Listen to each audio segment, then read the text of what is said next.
fitness testing. Can you tell us how that went? I thought that went really well. I was happy with a lot of things we did.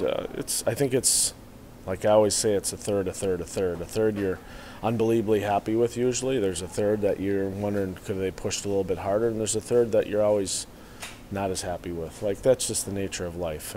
But I wouldn't say that there was a heavy bottom third that we weren't happy with. You know, when you take guys from all over the United States and Canada and Europe and you bring them in here, and a lot of guys you've never really touched, like, in fairness to the testing situation, they don't know the Calgary standards. So when you have this many tryout guys, you're going to have some highs and lows with testing. But I was happy with them, especially the guys that I thought we controlled, meaning the guys that are in the system. I thought they did a nice job. In Toronto, one of your counterparts singled out a player in particular. Would you rather stay away from that, or is there anyone in particular you would like to discuss or not? Just rephrase it. I'll answer it then. Okay.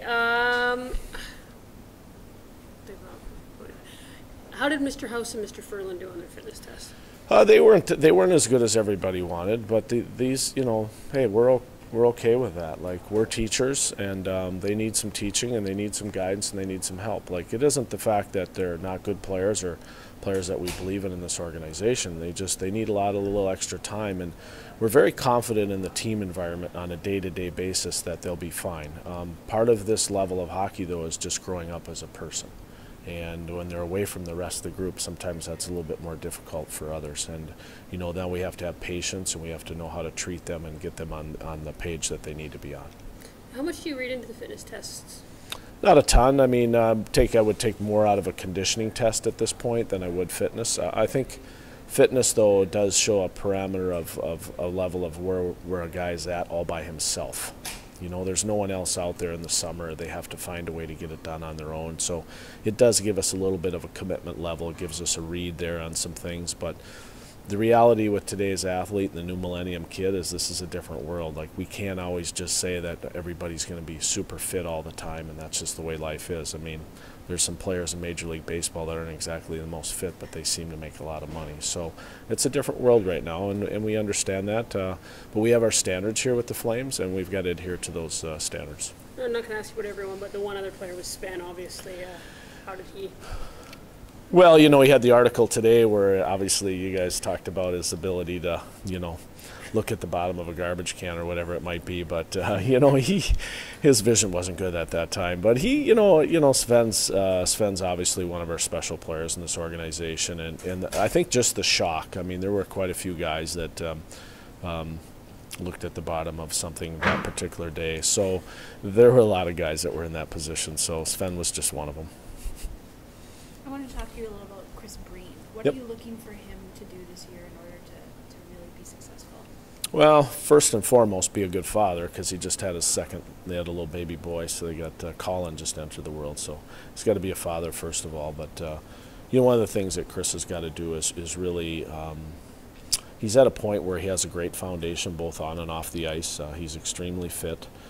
We have to make some transfers on the ice a little bit physically. Given his size and where he's at in his development phase, we're going to expect probably more physicality things out of him than we ever have before. The other things we now think are just second nature, things that he should be able to do with no problem. But along with playing the game, there should be some type of physical component more to his game so that it's not easy to take ice against him. That's the main thing.